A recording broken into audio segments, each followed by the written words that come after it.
Hello my dear young learners, welcome to this video. आज के इस वीडियो में आप सभी का स्वागत है।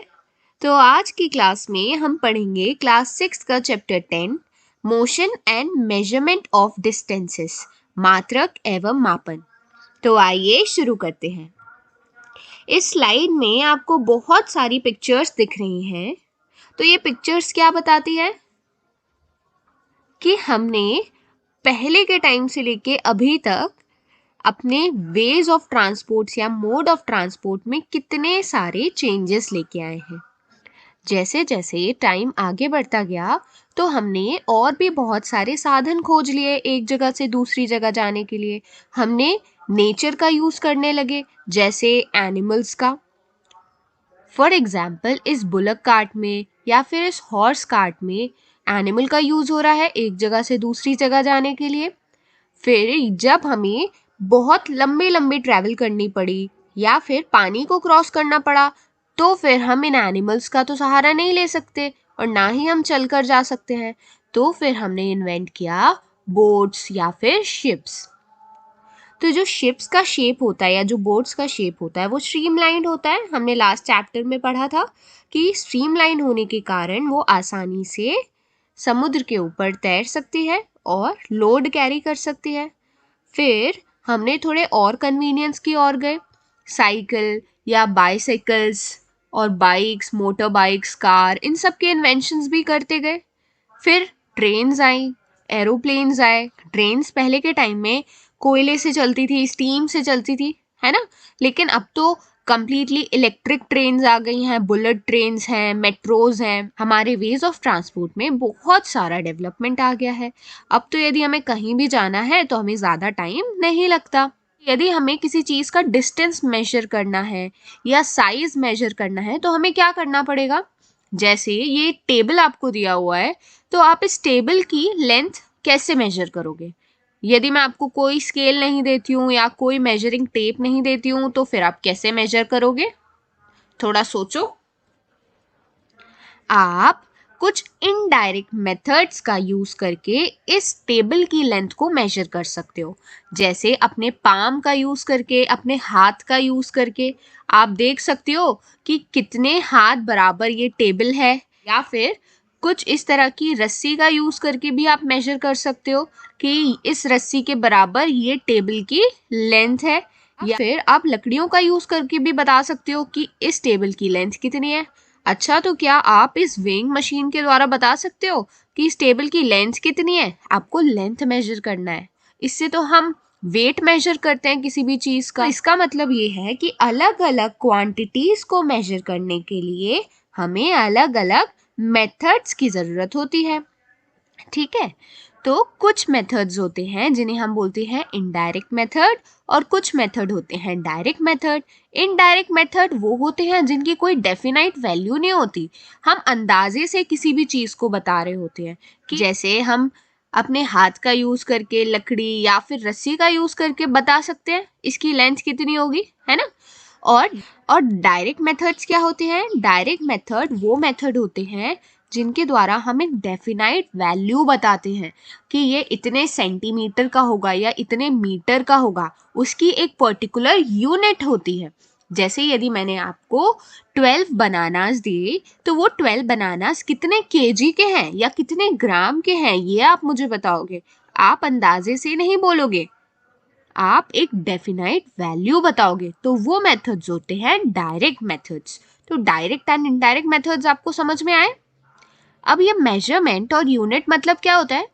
Measurement is measuring an unknown quantity with some known quantity.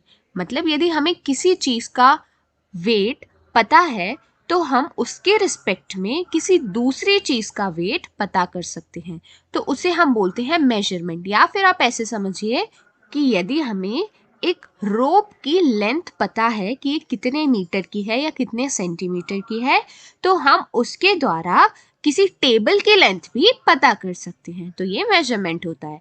और the fixed quantity of measurement is known as unit. Unit क्या होती है। किसी भी चीज को मेजर करने के लिए फिक्स्ड क्वांटिटी होती है। आपने जैसे सुना होगा ना कि ये 1 किलो एप्पल है या फिर यहाँ से वहां तक की दूरी 500 मीटर्स है या 1 किलोमीटर है या 2 किलोमीटर है, ऐसा सब आपने सुना होगा। तो ये किलोमीटर, मीटर, सेंटीमीटर, ये सब क्या है?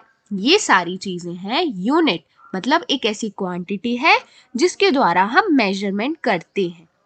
अब ये एसआई सिस्टम मतलब क्या होता है?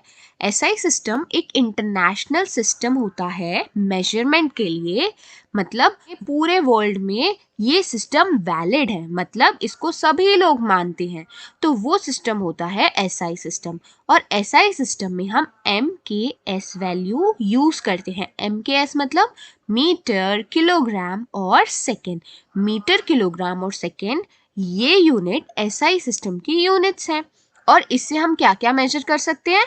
जैसे मीटर से हम लेंथ मेजर कर सकते हैं, केजी से या किलोग्राम से हम वेट मेजर करते हैं, और सेकंड से हम टाइम मेजर करते हैं। तो आप लोग बोलोगे लेंथ, वेट या फिर टाइम को मेजर करने के लिए तो और भी क्वांटिटीज है, और भी यूनिट है, जैसे सेंटीमीटर, ग्राम या मिनट, आवर्स, ये सब। हाँ, ये सब भी यूनिट हैं, लेकिन ये इंटरनेशनल सिस्टम ऑफ यूनिट में नहीं गिनी जाती हैं। अब हम देखेंगे कि हम किसी भी चीज़ को मेजर कैसे कर सकते हैं। जैसे ये स्केल आपके सामने आपको दिख रहा है, ऐसा स्केल आप सभी के पेंसिल बॉक्स में ज़रूर होगा। या तो ये 15 सेंटीमीटर का होगा या ये 30 सेंटीमीटर का होगा। तो ये बहुत सारी लाइंस है यहाँ पे, ये क्या बता रही होती है? जैसे आप इस नीचे वाले स्केल में देखोगे तो आपको बहुत सारी लाइन ये पास पास दिख रही हैं, लेकिन ऊपर की तरफ तो थोड़ा दूर दूर लिखा हुआ है 1 2 3 4। तो इसका मतलब क्या है? ये जो छोटी लाइंस नीचे हैं 1 2 3 4 नंबर्स वाली, तो वो सेंटीमीटर को बताती हैं, और जो ऊपर वाली लाइन है वो इंचेस को बताती हैं, जैसे 1 इंच 2 इंच ऐसे बताती है, ठीक है। और नीचे वाले स्केल में जो और छोटी छोटी लाइंस हैं वो मिलीमीटर को बताती हैं। मतलब ये जो नंबर वाली लाइन है, बड़ी लाइंस हैं, वो क्या बता रही हैं? सेंटीमीटर्स को। और ये जो छोटी छोटी लाइंस इनके बीच में दिख रही है वो बता रही है मिलीमीटर्स को, ठीक है। तो ये हो गया 1 सेंटीमीटर, फिर ये हुआ 2 सेंटीमीटर, एंड ऐसे चलता जाएगा, है ना। और 0 और 1 के बीच में या 1 और 2 के बीच में आप लाइन्स यदि काउंट करोगे तो ये टोटल 10 लाइन्स है। तो इसका मतलब क्या है कि 1 सेंटीमीटर में 10 मिलीमीटर्स होते हैं, है ना। मिलीमीटर्स छोटी क्वांटिटी है सेंटीमीटर से, तो क्या होगा? 1 सेंटीमीटर में 10 मिलीमीटर्स होते हैं, है ना। यदि मैं आपको बोलूं 10 मिलीमीटर की लाइन खींचो, तो आप क्या करोगे? 1 सेंटीमीटर की ही लाइन खींचोगे ना 10 मिलीमीटर में। उसी तरीके से 1 मीटर में 100 सेंटीमीटर्स होते हैं, मतलब जैसे ये 1 सेंटीमीटर है, ऐसे करते करते आप जाओगे 100 सेंटीमीटर तक, तो वो क्या बनाएगा? 1 मीटर बनाएगा, है ना।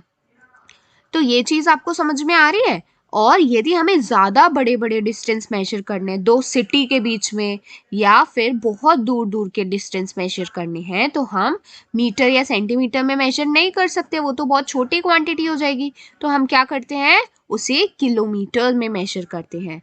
तो 1 किलोमीटर में 1000 मीटर्स होते हैं। अब यदि हमें इस टेबल की लेंथ को मेजर करना है या फिर कोई भी चीज़ की लेंथ को मेजर करना है तो कैसे करेंगे? यदि हमें इसकी लेंथ को मेजर करना है तो हमारे पास सबसे पहले होना चाहिए एक स्केल। तो स्केल हम ले आते हैं, जैसे ये हमारे पास स्केल है, इस स्केल को हम बड़ा करते हैं। यदि आपके पास छोटा स्केल है तो आप 2 या 3 बार में मेजर कर पाएंगे, यदि बड़ा स्केल है तो 1 बार में मेजर कर लेंगे।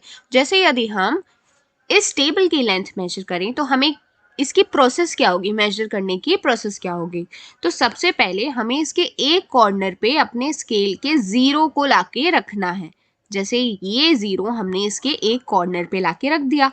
अब हमें एक कॉर्नर से दूसरे कॉर्नर तक का डिस्टेंस मेजर करना है ना।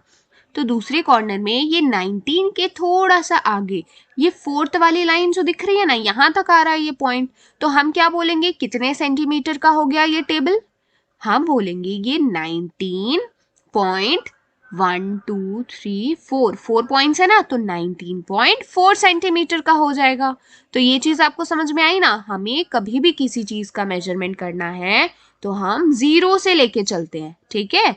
और ये जो छोटी छोटी लाइंस आ रही है ना बीच बीच में, तो हम उसको कैसे लिखेंगे, जैसे ये यहाँ पे आई थी तो 19 तक का तो हमें पता था कि यदि यहाँ होता तो हम बोलते 19 सेंटीमीटर, लेकिन ये तो थोड़ा सा आगे है ना, तो हम क्या बोलेंगे 19.4 सेंटीमीटर। 4 क्यों बोला, क्योंकि 4th वाली लाइन पर आखिरी वाला कॉर्नर है, ठीक है। ये चीज समझ में आ रही है ना आपको।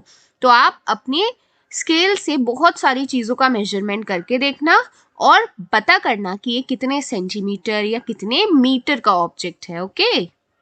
अब यदि आपको किसी कर्व्ड लाइन को मेजर करना है तो आप क्या करोगे, ये लाइन तो कुछ घुमावदार है लेकिन आपका स्केल तो सीधा होता है, तो आप उसे कैसे मेजर करोगे।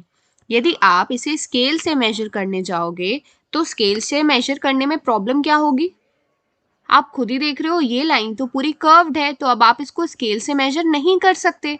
तो इसे मेजर करने के लिए आप क्या करोगे, देखो कुछ इस तरह की रोप या फिर थ्रेड तो आप सभी के पास होगी, है ना। तो आप क्या करोगे, इस तरह की कर्व लाइन को ये थ्रेड से मेजर करने की कोशिश करोगे। मेजर करने के लिए आप इस थ्रेड को इस कर्व लाइन के ऊपर रखोगे और फिर इस थ्रेड को अपने स्केल से मेजर कर लोगे। तो इसका मतलब आपको क्या समझ में आया कि आप इस थ्रेड की मदद से इस कर्व लाइन को मेजर कर सकते हो, है ना। तो पहले इस कर्व लाइन को थ्रेड से मेजर किया, फिर थ्रेड को स्केल से मेजर किया। तो ये चीज समझ में आई कि कर्व लाइन को किस तरीके से मेजर किया जाता है। अब हम एक बहुत ही इंपॉर्टेंट टॉपिक के बारे में पढ़ेंगे, motion and its types. Motion क्या होता है और उसके टाइप्स कौन कौन से होते हैं। तो मोशन मतलब होता है change in position of an object with time is called motion. तो यदि किसी भी व्यक्ति की या किसी भी ऑब्जेक्ट की पोजीशन में बदलाव आ जाता है टाइम के साथ, तो उसे हम बोलते हैं मोशन। तो ये चीज समझ में आई। और अब मोशन के कौन कौन से टाइप्स होते हैं। मोशन का पहला टाइप होता है लीनियर या रेक्टिलिनियर मोशन। तो रेक्टिलिनियर प्रोपोगेशन ऑफ लाइट हमने लाइट वाले चैप्टर में पढ़ा था, तो उसमें क्या देखा था कि लाइट सीधी रेखा में चलती है ना, लीनियर प्रोपोगेशन करती है। तो लीनियर या रेक्टिलिनियर मोशन मतलब क्या होता है, when the motion is in straight line is called linear motion. यदि कोई चीज सीधी रेखा में चल रही है, सीधी लाइन में चल रही है, तो उसको क्या बोलेंगे, लीनियर मोशन। जैसे कार एक स्ट्रेट रोड पे चलती है। फॉर एग्जाम्पल ये जो कार आई अभी वो सीधे सीधे चल के आई, तो इसने कौन सा मोशन किया, लीनियर मोशन किया। अब ये सर्कुलर मोशन क्या होता है, इसके नाम से ही आप समझ सकते हो कि जब भी कोई चीज सर्कल में मूव करती है तो वो क्या हो जाता है, सर्कुलर मोशन। जैसे आपने बहुत बार देखा होगा कि कुछ कर्व्ड रोड्स होती हैं ना, जिनको आप चौराहा भी बोलते हो कई बार, तो उससे यदि आपकी गाड़ी मूव कर रही है सर्कुलर पाथ में तो वो कौन सा मोशन कर रही है, circular motion. When the motion is on the circular path is called circular motion. अब जैसे ही ऐसा जाइंट व्हील वाला झूला तो आप सभी ने देखा होगा, आप सभी बैठे भी होंगे इस पे, है ना। तो ये कौन सा मोशन करता है, सर्कुलर मोशन। तो नेक्स्ट टाइम जब आप किसी मेला में जाओगे ना, तो आप अपने पेरेंट्स से बोलना कि आपको सर्कुलर मोशन करना है, मतलब आपको जाइंट व्हील में बैठना है। अब ये रोटेशनल मोशन मतलब क्या होता है, तो जब भी कोई ऑब्जेक्ट अपने एक्सिस के अराउंड मूव करता है, रोटेट करता है, तो वो क्या कहलाता है, rotational motion. When the object moves around its axis is called rotational motion. Axis मतलब होता है धुरी। कोई भी ऑब्जेक्ट अपनी धुरी में मूव कर रहा है तो उसको क्या बोल रहे हैं हम, रोटेशनल मोशन। जैसे ये जो अर्थ है वो अपने एक्सिस के अराउंड रोटेट करती है, ठीक है, अपनी धुरी के अराउंड घूम रही है, तो वो कौन सा मोशन होगा, रोटेशनल मोशन। या आपने ज्योग्राफी में पढ़ा होगा कि अर्थ अपने एक्सिस के अराउंड मूव करती है, तो वो रोटेशनल मोशन करती है। अब ये पीरियोडिक मोशन क्या होता है, पीरियोडिक मोशन मतलब होता है when the motion is repetitive after fixed interval of time is called periodic motion.